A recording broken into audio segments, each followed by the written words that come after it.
मस्साजोग इथल्या अन्नत्याग आंदोलन तात्पुरत्या स्वरूपात स्थगित करण्यात आलंय। गावकऱ्यांचा हा महत्त्वपूर्ण निर्णय असून इथून पुढे आंदोलनाची दिशा गावकरी ठरवतील अशी माहिती धनंजय देशमुखांनी दिली। तर मागण्यांबाबत योग्य निर्णय न दिल्यास मस्साजोगमध्ये राजकीय पुढाऱ्यांना गावबंदी करण्याचा इशारा मस्साजोगच्या ग्रामस्थांनी दिलाय। जुन्नरचे अपक्ष आमदार शरद सोनवणे शिवसेनेत जाहीर पक्षप्रवेश करणार आहेत। 28 फेब्रुवारीला नारायण गावातील कार्यकर्ता मेळाव्यात शिंदेंच्या उपस्थितीत पक्षप्रवेश होणार आहे। कोल्हापुरातील ठाकरे गटाचे हातकणंगलेचे माजी आमदार सुजित मिळचेकर आज शिवसेनेमध्ये प्रवेश करणार आहेत। एकनाथ शिंदेंच्या उपस्थितीत मुक्तगिरीवर प्रवेश पार पडणार आहे।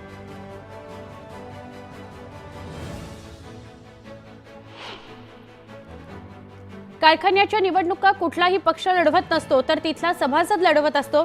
माळेगाव कारखान्यासंदर्भात सभासदांमध्ये प्रचंड असंतोष आहे। जेव्हा निवडणूक जाहीर होईल तेव्हा त्यावर बोलता येईल, असं विधान युगेंद्र पवारांनी केलं। भाजपचे ज्येष्ठ नेते राजस्थानचे राज्यपाल हरिभाऊ बागडे यांनी शेगावात जाऊन संत गजानन महाराजांच्या समाधीचं दर्शन घेतलं। यावेळी देवस्थान समितीच्या वतीनं हरिभाऊ बागडेंचा सत्कार करण्यात आला। उपमुख्यमंत्री एकनाथ शिंदेंनी आंगणेवाडीमध्ये जाऊन आई भराडी देवीचं दर्शन घेतलं।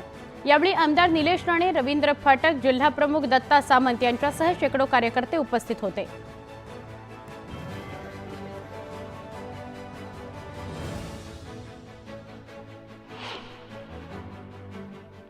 एक महत्त्वाची बातमी बघूया। पुण्यातील स्वारगेट बस स्थानकामध्ये तरुणीवर बलात्कार करणाऱ्या नराधमाला अटक करण्यात अद्यापही पोलिसांना यश आलेलं नाहीये। घटनेला 48 तास उलटून गेलेत। आरोपी दत्तात्रय गाडे अजूनही पोलिसांच्या हाती आलेला नाही। पोलिसांची पथकं या आरोपीचा कसून शोध घेत आहेत। आरोपी दत्तात्रय गाडे हा रेकॉर्डवरचा गुन्हेगार आहे। त्याच्या विरोधात शिरूर आणि शिक्रापूरमध्ये गुन्हे दाखल आहेत।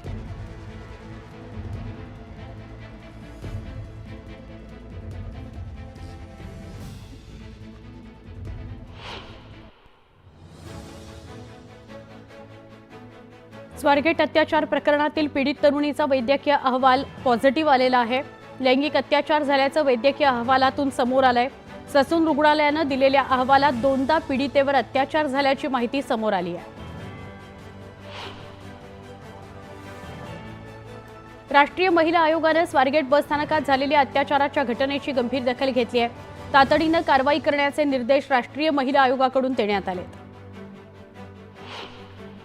पुण्यातील अत्याचाराच्या घटनेनंतर उबाठाचे कार्यकर्ते आक्रमक झाले। उबाठाच्या कार्यकर्त्यांसह वसंत मोरेंनी स्वारगेट बस स्थानकामध्ये तोडफोड केली। स्वारगेटचं सुरक्षा रक्षक कार्यालय फोडण्यात आलं। पुण्यातील स्वारगेट बस स्थानकात दोन्ही शिवसेना आमनेसामने आल्या। बलात्कार प्रकरणानंतर जोरदार घोषणाबाजी करण्यात आली। पोलिसांनी हस्तक्षेप करत दोन्ही शिवसेनेच्या कार्यकर्त्यांना पांगवलं।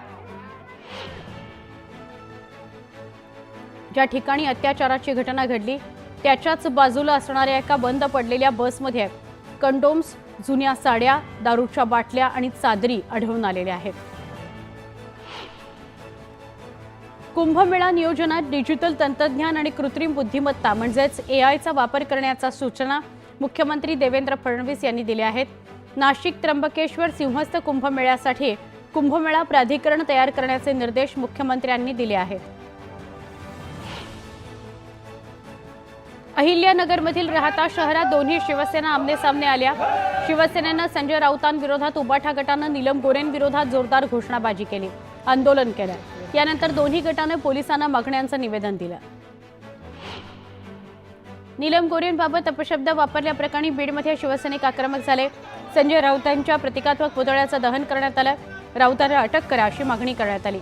महिलांचा अपमान सहन केला जाणार नाही असा इशारा शिवसैनिकांकडून देण्यात आला। इतिहास संशोधक इंद्रजित सावंत धमकी प्रकरणी प्रशांत कोरटकर यांचा शोध सुरू आहे। कोरटकर त्यांचा फोन बंद करून गायब आहेत। कोल्हापूर पोलिसांचं पथक नागपुरात ठाण मांडून बसलं आहे। बुलढाण्यातील केस गळती प्रकरणाचा तपास ICMRनं केला। दरम्यान केस गळतीचं कारण सेलेनियम आहे असा खुलासा केंद्रीय आरोग्य मंत्र्यांनी केलाय। न्यूज 18 लोकमतच्या बातमीनंतर केंद्रीय मंत्र्यांनी हे जाहीर केले। गेल्या 14 वर्षांपासून बंद असलेल्या पुण्याच्या थेऊरमधील यशवंत सहकारी साखर कारखाना सुरू करण्यात येणार आहे। यासाठी लागणाऱ्या भांडवल उभारणीसाठी कारखान्याच्या मालकीची 99.27 एकर जमीन कृषी उत्पन्न बाजार समितीला विकण्यात येणार आहे। या संदर्भात वार्षिक सर्वसाधारण सभा पार पडली। शेतकरी सभासदांनी या निर्णयाला विरोध दर्शवलेला आहे।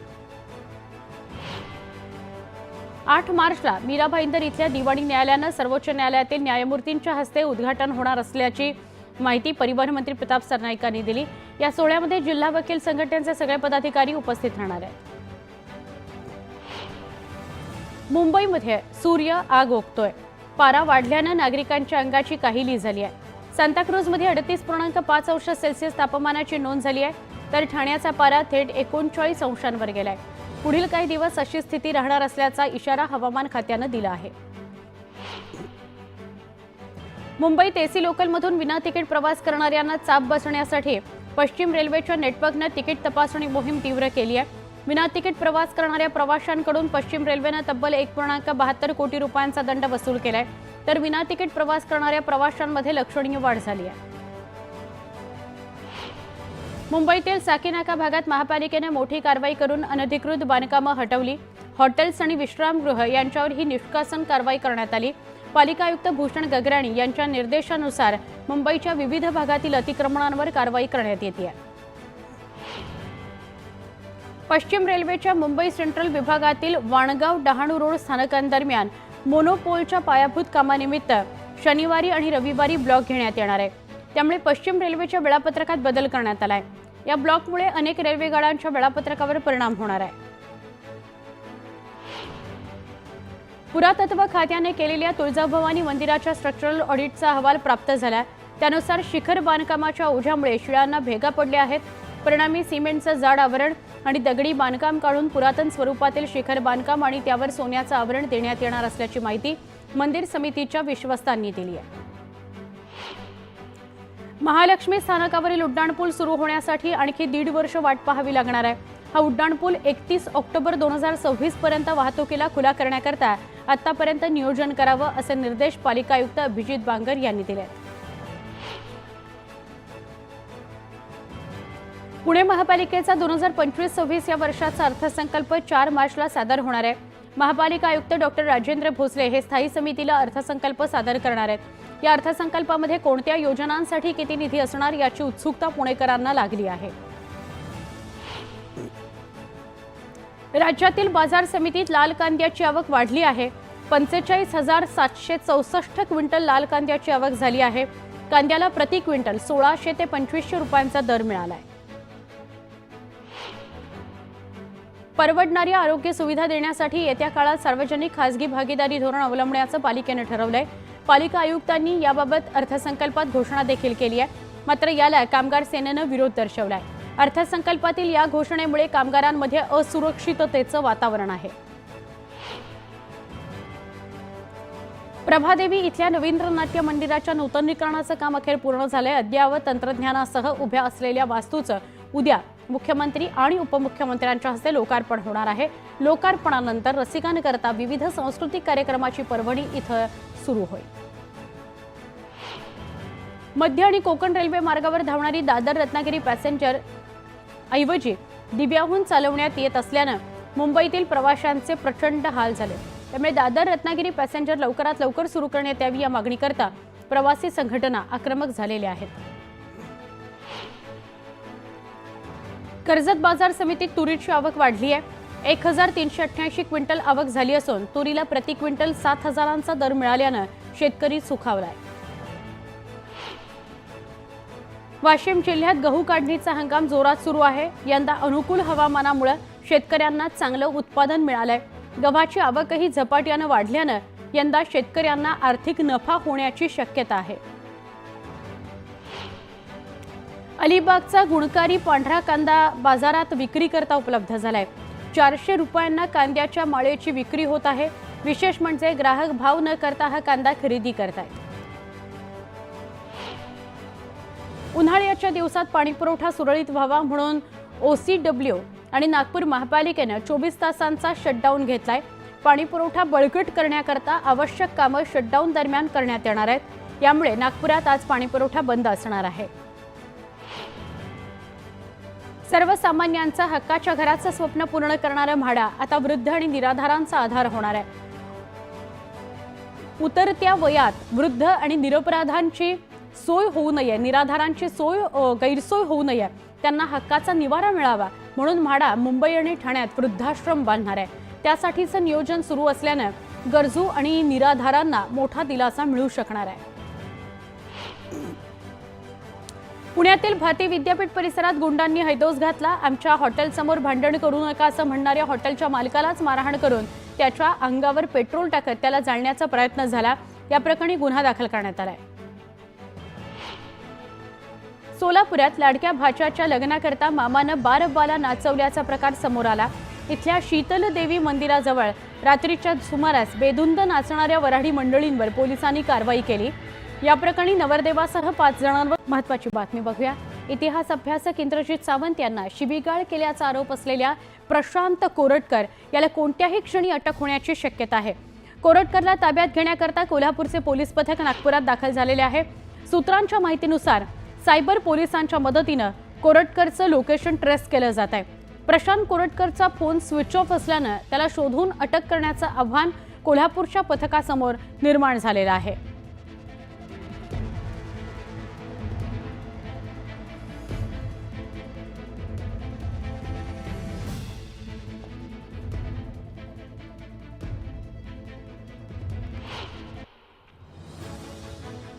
गेल्या 20 ते 25 वर्षांपासून मुरबाड कल्याण मार्गावर चालणाऱ्या टॅक्सी गाड्यांची मुदत संपली असून त्या कालबाह्य झालेल्या आहेत.